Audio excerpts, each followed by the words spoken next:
Okay, we're back. So, three things that I didn't love about this bike, or I have, yeah, three things that I don't love about this bike. So the integrated bar and stem up front, something that I had to get used to. It probably took a couple months, maybe 500 miles. I don't know. It took a little bit to get used to. I felt like when I was climbing out of the saddle, and that's how I like to climb, I felt like the handlebars were just a touch too narrow. It comes with 39 centimeter wide handlebars. It's got a 90 millimeter stem, and I felt like maybe a 40 centimeter bar would have been better. And I'm used to it now, and I like it, but it took a little bit to get used to. It took a little bit to get used to that rhythm of climbing with not quite as wide of a grip out front. Does that make sense? You know, when you're kind of wrenching back and forth on the bars to get yourself up that climb, it's just something that I had to get used to. I'm used to it now, and now when I'm just trucking down the road and I've got a 39 centimeter handlebar width out there, that's saving me watts, right? Because I'm punching a smaller hole in the wind, and so I guess I can go faster for the same speed. So I like it. I like it now. I didn't love it up initially, but I like it now. The saddle is working for me. I don't love it, but I don't hate it either. I don't notice the saddle until I'm maybe 50 miles into a ride. So, 2.5 hours into a ride on average, and I start to notice the saddle a bit. Maybe you get up to 70 miles. I need a minute I don't need literally a minute, but like if I'm coming to a stop with the group, then just standing up for a second on the bike, literally like just a few seconds, that gives me enough relief to sit back down and go. But it doesn't perfectly fit me, but it fits me well enough. I've ridden this bike numerous times with no cycling shorts on. I don't even really notice the saddle. So if you guys could leave me a comment below, are there road bike saddles out there that are meant for race bikes? Are there road bike saddles out there that give you all day comfort? Are you guys on your race bikes doing century rides with these all day comfort sort of saddles? If that exists, drop something below. I don't know if I'll ever get a new saddle because I like the red on this bike. It matches the stealth red color. But I wouldn't be opposed to trying something new. But I like the saddle. Honestly, I really do. I'd be fine riding this bike for a decade and never changing that saddle. But again, give me some ideas down below if you could. Last thing I didn't love about this bike was the cassette that it came with. It came with an 11 to 30 tooth cassette.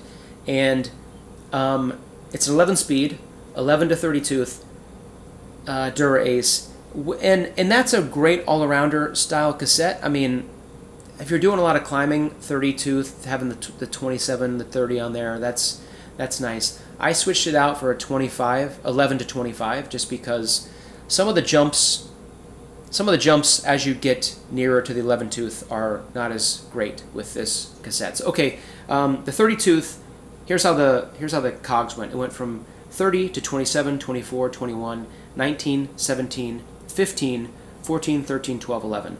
And so the 25 tooth, or the 25, 11 to 25 goes 25, 23, 21, 19, 17, 16, 15, 14, 13, 12, 11. So it was that jump between the 17 tooth cog to the 15 tooth cog with the original cassette that this came with that was a little bit much for me. And I found that like when I'm in the 17 tooth, like clockwork, I'm going about 24 and a half, 25 miles an hour, and I'm starting to spin out of that gear.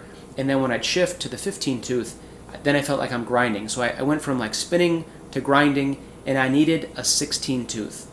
And for crits and road races and the kind of riding that I do in this area, the 25 to 11 is the perfect cassette. I love that 16 tooth. I need it.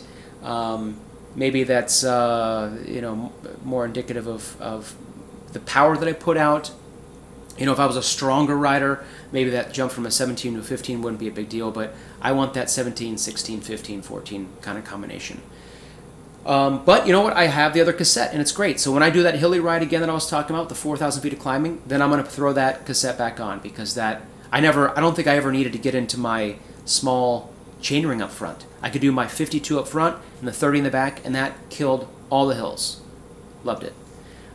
So I guess my closing thoughts, because I only have about 2 minutes and 38 seconds left on my memory card. I didn't plan this very well. Closing thoughts. This is an amazing bike. Again, it's an all-arounder style race bike. I think Canyon nailed it with the name Ultimate. It sort of is the ultimate bike. It does everything so well without making too many concessions one way or the next. This is the style of bike that I prefer in general. No matter what brand I'm looking at, I would never, because of my build, I would never get an aero bike. I would always be looking at their all-arounder style race bike, sometimes dubbed lightweight climbing bike. I love this bike. It descends, it handles, it climbs, it accelerates, it holds speed, it gets you in that aggressive position. I don't know if you guys have noticed, but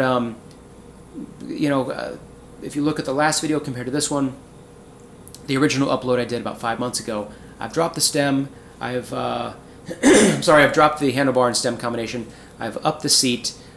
That right there is an aggressive position for me, and I still have probably 2 centimeters that I could drop those handlebars. If I slammed that stem, this would be an insanely aggressive position for me.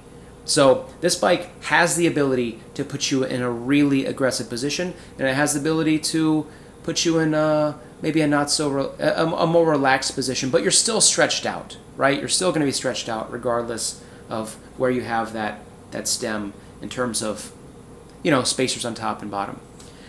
But I love this bike. I love it. I'm actually thinking about getting, and I probably will for crits be getting the Canyon Ultimate CF SL 8.0. I think it's a really good bike for crits. The reality here is if you own a really nice bike, and I would consider this to be a nice bike, and you crash it in a crit or another race, these are hard to find. They're expensive. Yeah, that's a thing. They're expensive to replace. But even if you could replace this, these bikes are impossible to find. They're never available. They're always sold out. So that's why I want to get the CFSL as my dedicated sort of crit bike. This will be my road race bike and my competitive group ride bike. And maybe check my channel in 6 months, and maybe I'll do a comparison of the SL versus the SLX. So that about sums it up. If I have any... I wanted to do a free wheel, free hub.